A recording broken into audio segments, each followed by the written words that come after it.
Oh, hello, folks. We're back again, and today we're going to talk about our vacation lists of games.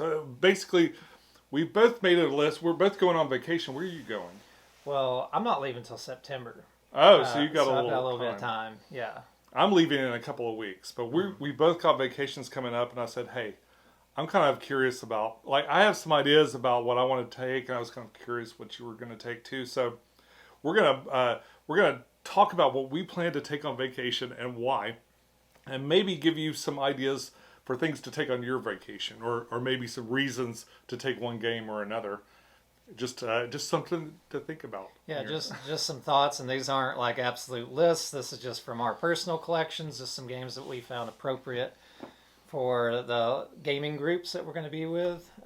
Sean's got a little bit more of a gaming group usually that he goes on these excursions with, so I have to get my girlfriend to kind of goad her into playing a little bit. So some of my game choices are a little more simple because of that, though. I don't think either of us grab complicated games, but No. we'll go ahead and get started. So I'm going to go ahead and run through my list first, and then we'll do Sean's. So the first game is a solo game, which makes sense for me because I cannot always get somebody to play a game with me, and if I've got some time and I want to do something solo, I might play One Deck Dungeon. So this is a pretty simple game to play through. It's just a bunch of dice rolling, and you're kind of going through this card-based dungeon. So you're kind of just playing with math with it. Pretty simple game, but it's a fun solo experience, and you can do it in a relatively decent amount of time. It says approximately 30 minutes. It's probably more like an hour. It says it's also two-player too. You can play two-player. Yeah, you can kind of add Like a extra dueling. people. If I remember right, it's been a little bit of time since I played it, but I think I think it's co-op. Huh. I think it's cooperative. That's neat. Yeah, you can just kind of work through the dungeon together. It's a pretty simple game. If you haven't seen One Deck Dungeon, check it out. It's pretty neat, pretty fun. Jaipur, another simple game going on to actually having a two-player game here. Now, when I'm on vacation, it's usually just me and Ashley. And Jaipur's a real easy game to get out. Played it with Sean, so he's played this as well. It's an older game. It's been out for a while, but real easy, quick, back and forth. You actually play 2 to 3 games in one session, so it's that quick of a game to play through, where you're just running through the market and trying to gain. It's really pretty points. too.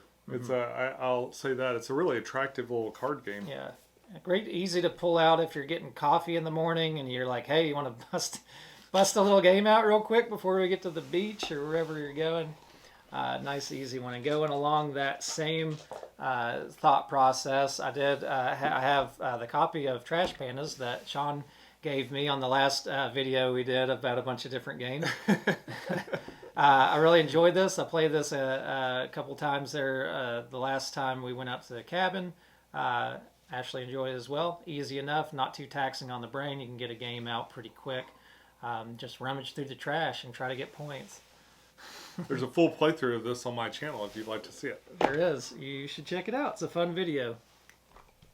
Radlands. Again, these are all the kind of simpler games that we're going off of. Radlands is a great post-apocalyptic little battle game. Finishes pretty quick. What's it say? Does it say 20 to 40? 20 to 40 minutes. 20, and that's pretty accurate. I've had some really quick games of it. And some a little longer, but nothing too long. So Radlands is a lot of fun. It's pretty. Sean doesn't like the pink stuff as much, but I really enjoy the kind of neon punk theme that they got going on with it. So it's a pretty game, but it's fun. Just a little battle game. Try to knock each other's bases out and see who wins. Yeah, looking at the cards on the back and stuff, it looks like it's. I like the artwork I'm seeing there. It might be pretty fun. We'll have to try it out.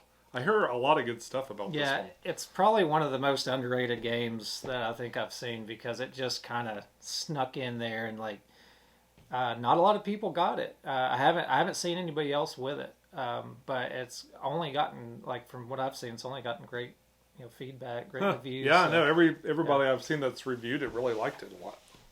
Okay, so the next one is Hive Pocket.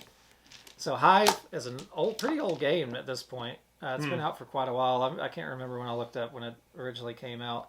But Hive is just a game where you're playing these little hexagonal little domino kind of esque pieces, and you're trying to encircle the other person's gonna have a queen bee that you're having to encircle, but you'll have two different colors, and you're just kind of playing these different bugs down that can move in different ways, and try to ensnare the other person's king character or queen character, since we're using the queen bees. Right. Sean introduced this game to me. Oh, really? Yeah. You were the one that. Well, you at least. I don't know if we even played it. You just showed it to me, and I was like, "That looks really cool. That looks really portable." And so portable, in fact, that the large version of the game, which you're. I'm going to show in a minute. Spoiler. Sean's going to show it. Is not that big either, but the pocket one, you can literally fit it in your pocket. And it's even got some of the expansion content because the hexes are pretty small. The full-size version of the game... Here, pull out one of the little things. The full-size version of the game is not all that much bigger. Here's a few of the pieces. So, I mean, it's like a quarter of the size, but even still, it's very portable with the other one. The advantage of Hive is that it's indestructible. So you can really take it anywhere you want. Yeah. And you'll be able to not destroy it. I think it'll be a great game to play on the beach. You're not too worried about getting a little sand on it. It's not going to hurt anything. And it's kind of like those domino pieces of plastic, so that same kind of material is really nice. So going on some stuff that's getting a little more... I'm not going to bring out any heavy games because it's hard enough to get any games out when we're out on vacation, for me. But not for me, actually. It's more for Ashley. It's difficult to get her to want to get it. I can get them all out. Skulk Hollow.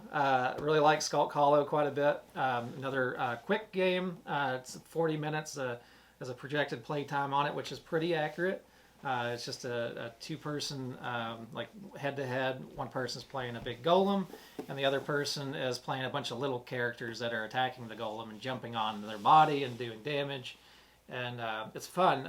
It's all card-based actions that you're doing.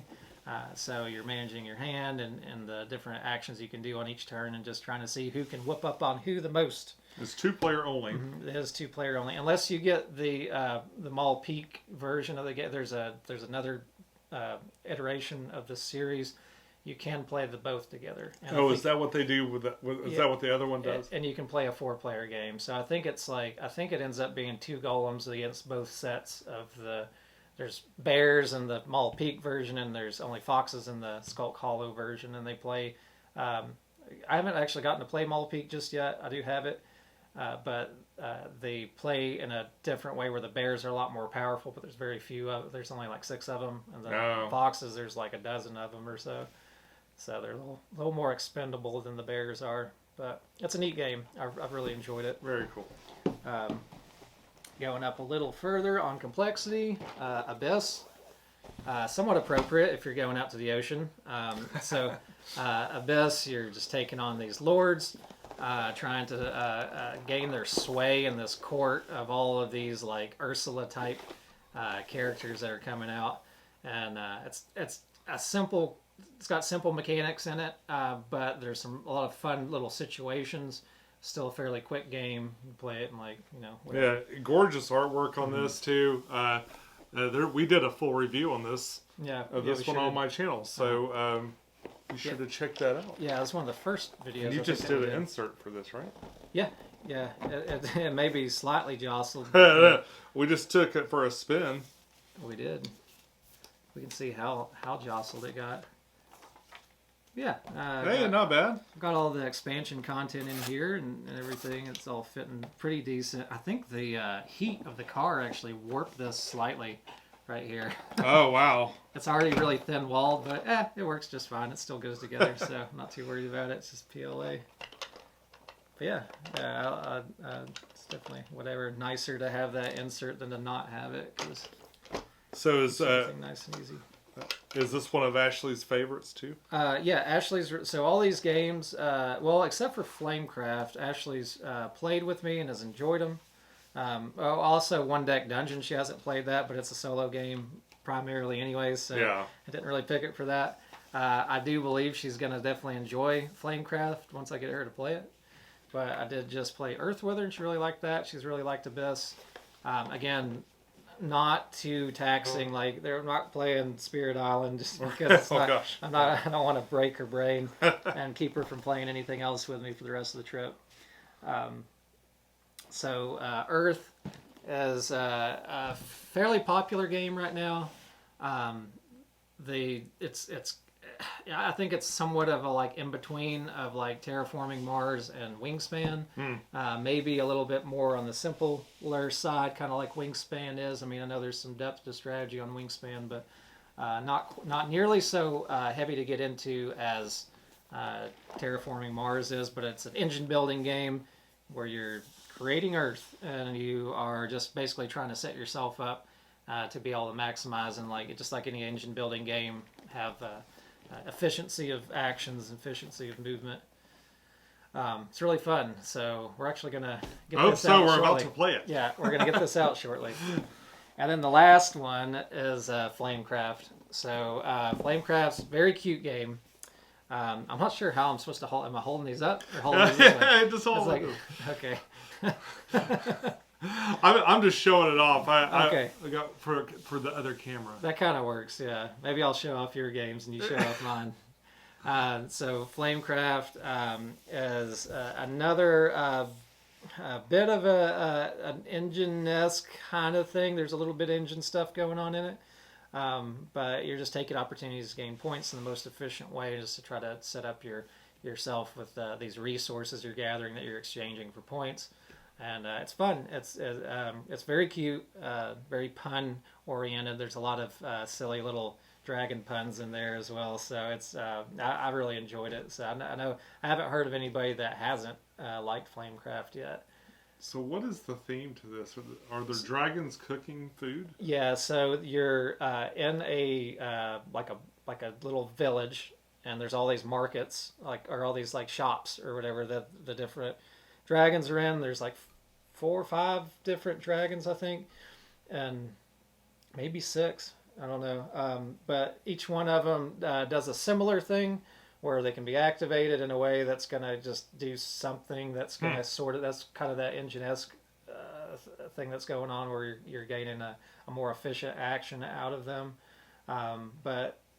Yeah, so like each one of the classes has something like there's like bread bakers, and there's like the kind of herbalist planting people. There's people making potions. I say people, they're dragons, but and then there's like smithies. There's these diamond, like gem oriented ones, but each one of those classes does like the same buff, and you can play them around the market and take advantage of a replayable game because there's always going to be a different kind of board set up because of the market that comes out with them.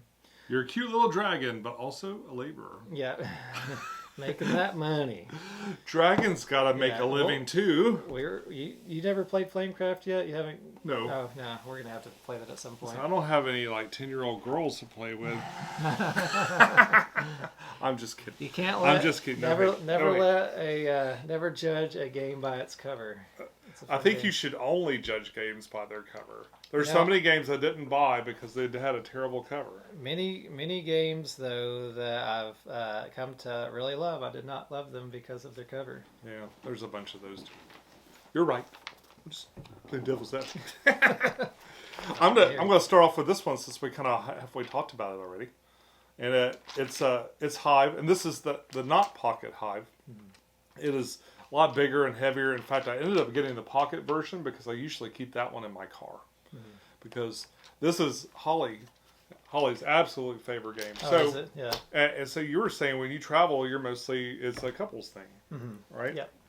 So a lot of times when we go, like, we don't do a lot of vacations. We do a lot of, Sean's got an expedition to film. Yeah. So we did a lot. We went to a lot of conventions and we do stuff like that, but it was almost like a work kind of vacation and there was no gaming and stuff. But we do, one thing we love to do is go with her mom, and usually her sister, and then their family too. Mm-hmm. And then we all go down to the beach. We love Sarasota, Florida. We go down there and we hang out. And they buy the same condo, and they've been doing this for, like Holly and I have been married for 26 years. Wow. Yeah. And they've been doing this. I've done a lot. Yeah. I've been at least 20 times. Yeah. It's like a lot. Wow. We've been actually quite a few years now since we went on vacation, but so Holly's mom is like, she doesn't like love to play board games, but if she sits down to play a board game with you, she's gonna dominate you. It's vicious. You will be devastated. Well, it's not even her being mean. It's just like she's got the brain for it. It's like playing Data off Star Trek or something, And she's only halfway paid. She'll be texting one of her friends about her ladies' golf league, and fussing at her dog, and still beat you somehow. So Sean's bringing his simple games over here for me to beat him on. That's just her thought process. Yeah, I'll beat Sean. Yeah, we played Blood Rage. We played Rising Sun with her, and she just wiped the floor with me. So anyway, so I can bring a little bit beefier games, and she's still included. But we also have like a couple of tiny people. Yeah, my niece. Well, of course, she's entered 16, so I can just count her out. Yeah.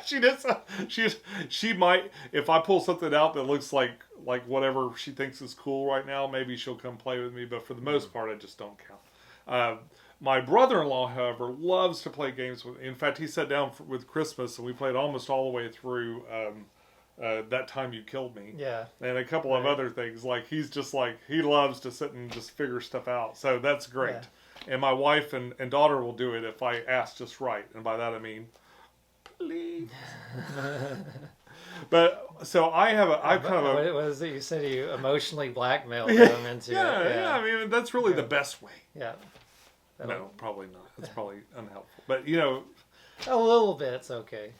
There is an evangelistic nature to board games. So please, will you play a board game? Yeah. So you will enjoy this if you play it. Well, sometimes, so a lot of the games I bring too will be things that I can enjoy alone. I do.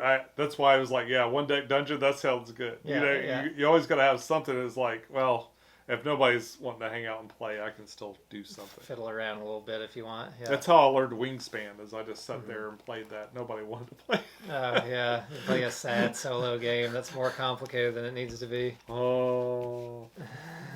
Anyway, Hive is Holly's favorite game, and I've learned that if I take Holly's favorite games, we get to play some games. Yeah. I will say before we get off Hive, Ash, it's kind of became a thing with us. Whenever we go to have breakfast, we usually go over to have breakfast over at Panera on the weekends, and she will actively go and get Hive. So that's a no-brainer for me to pick. Like she wants to play it there, so she actually pulls me to play. I mean, she doesn't have to pull me. She just says, "Hey, we're playing Hive." Yes. It's a great little battle of wits. It runs a little long compared to this next game. Oh, yeah? Yeah, this is Sumo Gnomes. Oh, well, that sounds right up Holly's alley. Oh, yes. Holly is gnome-cessed. That means that's what happens to you when you're just like a little too into gnomes. Uncomfortably happy about gnomes. And then you start getting big fat sumo gnomes. This is a super simple game that's played with basically, it's got extras. You've got these coasters. Mm-hmm. Okay, this was a crowdfunding thing that I backed. So that you've got two coasters, three coasters, I guess.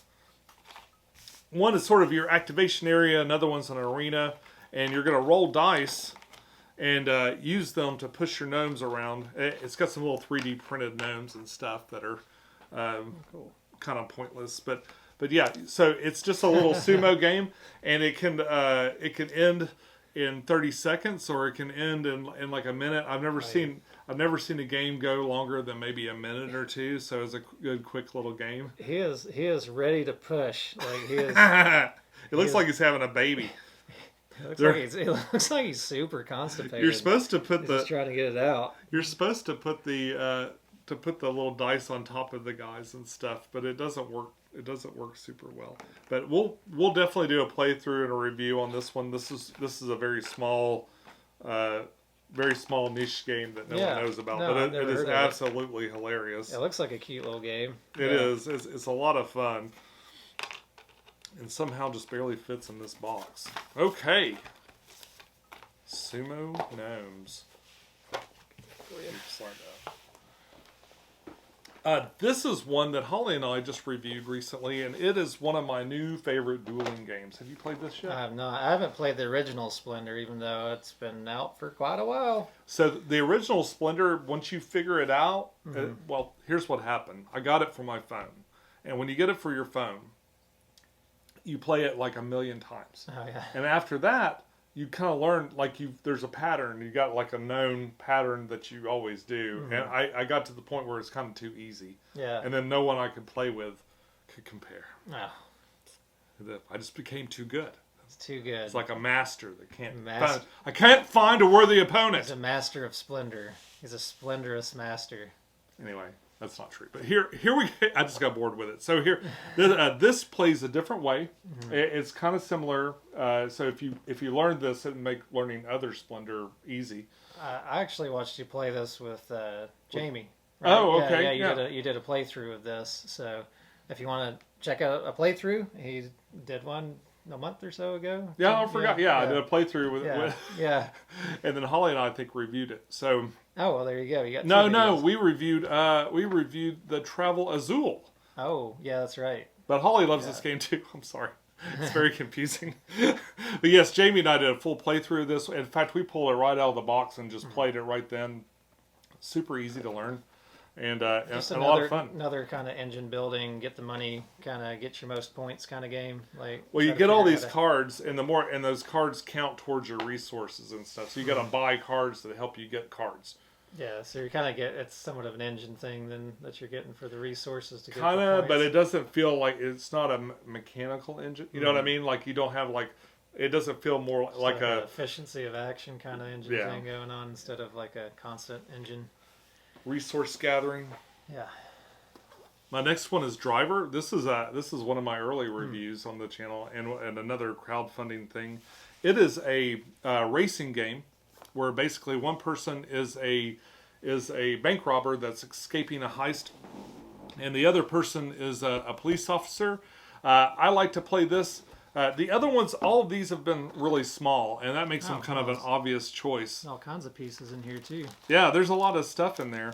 It's got a whole bunch of these little tiles that you're going to pull out of a bag, and they have different kind of street conditions and stuff. But you're a getaway driver, and the other person's the cops. So you get to pull tiles out of the bag and decide if you're going to go through red lights or green lights, and you've got all these mechanisms to determine how fast you can move through these things and turn around. You probably want to get to Escape Town, don't you? One of the tiles in the bag will be the escape route. So if you have everything you need to accomplish, you can escape. And It reminds me of the old school Grand Theft Auto games that were like always a top down approach with the way the art is on the little cards. That looks neat. That is a really, really fun game. It's kind of hard to find right now. It's kind of I've never heard of it. It's a boutique game. It was crowdfunded. Boutique. That means fancy. Got it online. That game's bona fide. We are going to the beach, so of course I'm bringing Jaws. Now Jaws, Dun, dun, I feel like. dun, dun, dun. Have you played this yet? No, I just Have you seen the movie? have probably seen all of it at some point. Like it's one of those movies I've just Been in kind the background of your yeah, life. you catch it on. Yeah, that's like here's part of it, and this other part 3 years later. I played a lot of these like movies to board games. This one probably most closely represents the movie of almost any of these little it's a Ravensburger, yeah. All these Ravensburger games and stuff. I like this is one of my favorites. So it really follows the script of the movie too, or something like. Well, it plays in two parts. Yeah. So in the beginning part, you're all the people trying to get the shark, So you're going around trying to find the shark, so that it's a hidden movement game. So the shark's moving around. You just have this big Jaws piece. So the shark's moving all around the map, and you're trying to find it. And then as close as you get some bonus for the next round. And then the second round, you're on the boat, and the Jaws is attacking parts of the boat while you try to kill it. Ravensburger's the same people that produce Castles of Burgundy, isn't they? No. Well, at least the original Castles. Maybe. I have a Ravensburger version of Castles, not the newest one. I can't remember who does the newest one. Awakened Realms produced the newest one. Yeah. Okay. I don't know who did. I guess did they do the original Ravensburger? Now I know they do like Horrified and Top Gun and all these Target games. Mm-hmm. I call them Target games. The Target games. They make a lot of IP based games and stuff. There he is. I wanted to get the little the shark people. Oh, he's all the way up in there. I'm gonna get all this game out, but dun dun dun. It's just kind of funny. Yeah, it's a fun little game, and because people know about it, mm-hmm. It's you can really get into the theme. You don't have to really explain it. It's not so. I try to keep like my weirder themes. Like I tend to like a snowy apocalypse or mutant animals or robots and stuff. This is much more relatable. Things that every age group has probably seen too. You get to take a baseball bat to Jaws. Is that what that is? You can. Yeah. Yeah, that's one of your items. That's fun. That looks neat. Try something different. Yeah, that's fun. And I got this one like secondhand for I think like $12 or something, real cheap. Okay, so sometimes when you're on vacation, and you're trying to get somebody to play, they're like, I don't want to sit down for a long time. We're gonna eat in 45 minutes. When are we gonna eat? It's always about. I think that's the bane of every board game. Yeah, it's food, because somebody's always got to eat. And then you got to stop playing. Or they want to eat while they're playing, and then they're getting their dirty fingers all over your game. Well, yeah. Oh, yeah. It's not fun. That's even worse. Yeah. It's like double bad. Or the other thing is, it'll be like... nothing like pasta and an unsleeved game combo. So... Pizza, even. So it's 30 minutes before dinner, mm-hmm. and you want to try to get a game in. And anyone else in the household agrees. You can play Escape. Escape sets up in about 2 minutes, mm-hmm. if you're prepared. Yeah. And I have. Escape sets up in just a couple of minutes, and you play it in 10 minutes. In fact, there's a 10-minute time limit. You can't play longer than that, or you lose. So, Escape is it's almost like a, what is it? So you're gathering gems and you're trying to escape the temple. But what it is like a real-time dice rolling game. Yeah. And everybody's rolling dice to achieve little different combinations. And those combinations will let you move from room to room or add gems in that'll make it easier for you to leave, or basically just kind of or discover new areas of the map and move through. Yeah, they've got all these like icons on this board that you're basically just trying to hit with your dice rolls, and then also you can lose your dice. There's like a whole jumble thing and a little bit of push your luck about how you're like going to lose your dice if you keep rolling bad on them. But like you said, with it running so quick, it's like you play music in the background, don't you? Yeah, you play. It's got like a little musical soundtrack that you download or find, and then you just and then you start the game and you play it. So I like this game because it's super fast. It doesn't take up a lot of space. So even if dinner was getting started, you could still finish up maybe on your little corner of the table or something.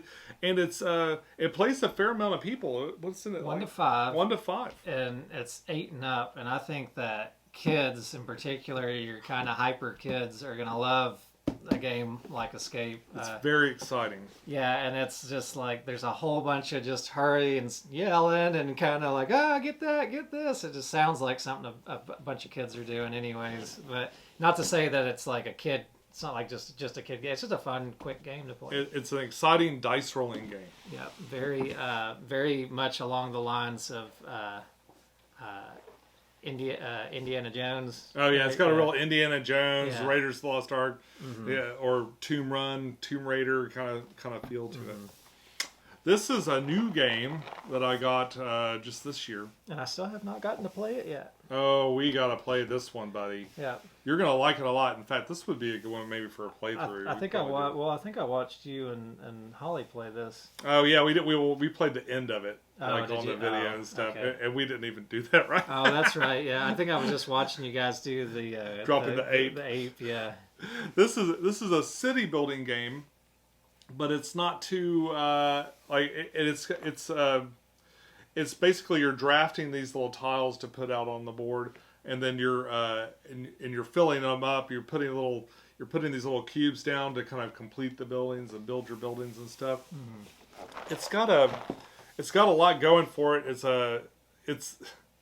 It's quickly become one of Holly and I's favorite games. Mm-hmm. It's a very simple game. This would be a little bit more involved. It'd be something I'd play if I had a little bit more time. We're starting to get later into the evening now, or me and other members of the family that are more dedicated will. I have already reorganized this entire box with my own with these these cool little boxes and stuff. Cool. Yeah, they're neat. You could get these at like Home Depot or something. They're like miniature versions of like big tote boxes.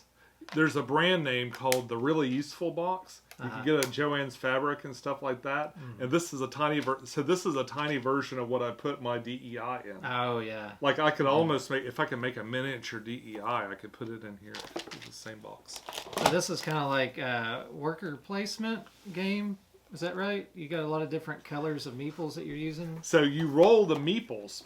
So it's got you gather these meeples and you're rolling them, and you can use the materials that they generate. Like if they land on their side, they're working steady. If they land on their feet, they're working hard. Yeah. If they land on their back, they're laid off or tired or something like that. And and taking a personal day. Yeah, and you can re-roll them once, I think. And if they lay down again, then they're going on strike, and you can't use them that round. But whatever if they're labor working unions, God. Like usually if they're working steady, you get like one resource, for example, for most of it, and then on their feet you get two. And you take those resources and you put them on the cards, and that completes your buildings, and your buildings give you points. And sometimes combinations of where the buildings are give you points. It's very visually pleasing from what I've seen of it so far, because you have these kind of neat buildings that are popping up as you go, these little high rises and all these little different colored cubes, and it's kind of becoming a cityscape as you go. So I thought that looked pretty neat. And it's John DeClaire too. That's the same guy that made Kabutos. Is that gone off too? All right, and next up I have Plunder. Plunder is a pirate game. We just reviewed this one a couple of weeks ago. Yeah. It surprised us. Didn't know what was gonna happen. This is definitely getting a later into the night game. Yeah. Like this is easy. It plays 6 people. It's got it's kind of cute ships, but not so cute that they look stupid and like too kitty. Maybe a little bit, but it's got, you can talk like a pirate. It has a lot of opportunities to talk like a pirate. There's a lot of stories. A lot of R's in it. You can threaten people, which is kind of interesting. What tactic versus just attack or not, So yeah, I'm trying to, because we're playing as a 2-player game, and we were talking about, well, we shortened the board on a 2-player game, so it helps a little bit, but we only fought each other like once or twice, I think, with it. Is it right? Yeah. This is one that probably is better up into the 3 players and stuff like that. And 4 players, it gets really crazy. I've played it at 6 players at our game shop, and it was absolutely cutthroat. Yeah. I mean, it was very, very piratey. You can teach this really quick, even with people that don't play a lot. It's really super intuitive rules. A lot of luck in this because you're spinning dials and stuff to kind of move things around. I think if everybody's okay with that. And there might be a little bit of that. What do they call it? Do they call it king making when you've got people that are kind of ganging up on who's winning the game? Yeah. or people doing spiteful actions just to keep somebody that they didn't want to win from winning, even when they didn't. You can very clearly count up and see who's winning. There's no like hidden victory happening in this one. You can tell because every boat, I think it's to 10 points, and every boat's worth a point, and every island's worth a point, and then you've got to keep. There's another way to get points, which is to have the little cards, and you got to keep them out open in front of you. So yeah, I thought I could get all the flags and stuff out easily, but it's all about these little chunky boats. So it's fun. It's cute. It feels good on the game. It's got a. For being a piratey game, I mean, it still has like a fairly wholesome feel to it. Like it feels like a good, fun, like play it with your family if they're not the kind of people that are going to kill each other for like, getting attacked or something like that. But even getting it, it's not like so. It's more like the Disney flavor of piracy versus, the real piracy. and surprisingly, for the size of the box and components and stuff, it's a much more simple game than even Tiny Epic Pirates. So although every time I take an island, I always like to say, it's my island now. I'm the captain now. I am. Is it from something? It's that pirate where the Somali pirates come in and they take it from Tom Hanks. What was that called? Now I can't remember it. Oh, no, I don't know. Oh, well. I'll cut all that out. Maybe we'll cut in the name. There it is. Balloon. Oh. Balloon. So I'd be really curious to know what games you take on vacation. What do you think you could get away with? This is kind of a big bag of games. I'm allowed like a certain amount of square footage into the back of the car. Yeah. And usually it's in exchange for driving a lot. So we break up the priority of space inside of our vehicles and stuff. So, but I'm fortunate enough to go. I know I'm going to a place with a full table, so I could take a little bit bigger games, and people that will likely play it. I can at least get 3 of them interested usually at any point in time. And sometimes we all sit down and play, which is really crazy. And it's a little bit of a balance to get used to, like how many games you're going to bring versus how many you're going to play. I'm going to go on a trip for like 2 weeks. I might bring a bigger bag just because it's going to be such a long time, but I might not because I also know that I'm probably not even going to get to sit down that many times to play something. Maybe the little games, which hence the little bag. My little bag's like a cube size bag or whatever, but it's it's still fairly small compared to my big one. And it's like a Calyx cube. Yeah, it's about that size more. Yeah, I might be able to fit just the Witcher big box into it. Just one game. It's my Witcher bag. I think I'd like to do I want to bring the Witcher really, really bad, but not all of the Witcher. It's just too big a game, and I don't want to damage it. Taking that big box is kind of scary.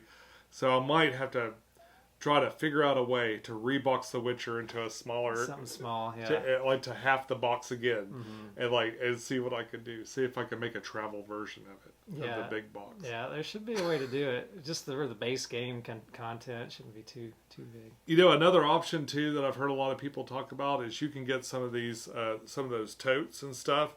Just take everything out of the cardboard and put them in bags or something like that. And you can pack. Worried about busting up your box or something? Yeah. Here, I've got one here. So you could easily take probably most of the games we've shown you today in something like this if you just debox them a certain way. Now, and not every game's going to be able to do that. But I think Plunder, I probably can make this a less awkward shape and keep your box from being damaged if you care about that. Yeah, for traveling wouldn't be a bad idea. I'm just dumb enough to care if my box is really dinged up. Well, I guess a lot of people probably care about that. Yeah. They don't want anything to get damaged. But this is just another option, especially if I don't know, maybe you got a dog that you can't keep track of all the time, and you're worried it's going to chew on something or something. We are not bringing our dogs with us this time. So. Or there could potential for extreme weather that you might need to transport back and forth or something like that. I mean, there's all kinds of reasons to do it. Yeah, definitely. But I could put all my small games, probably everything. Even Rolling Heights, I've got it all boxed up so much. I could probably put Rolling Heights Escape, and then Jaws, and all my smaller games into here. Easy. Some of these games have a lot of space in them. Like Earth has a lot of space in that box, so that's like, you know, one that would benefit from something like that. Just toss them in some bags and sling them in there. You ever used anything like this? Yeah. Let me know. I'd be curious. Because Sean does. He just wants to know he's not the only one. Yeah, I just want to know I'm not alone. Is that so much? All right, well, we got our table covered with games now. Yes. So now we're going to clean up so we can play Earth. Yes. Be sure to check that out over on Owen's channel. And folks, that's all we got for you today. Just a quick little thinking about board games kind of video. I like to do topic videos every so often because they're fun. They're fun. It's fun to talk. We like talking about games almost as much as playing games, it seems like sometimes. So it can get long-winded occasionally. Yeah, I'm not sure how long this video is. I don't know. But I'm I just think... talking about in general. Like just talking about video games. Yeah. I think this is a good place to end this video, so I'm going to do it now before we get too silly. And so we can set up another game and play it for you. Until next time, enjoy your games, and we'll see you soon. Bye-bye. Bye-bye.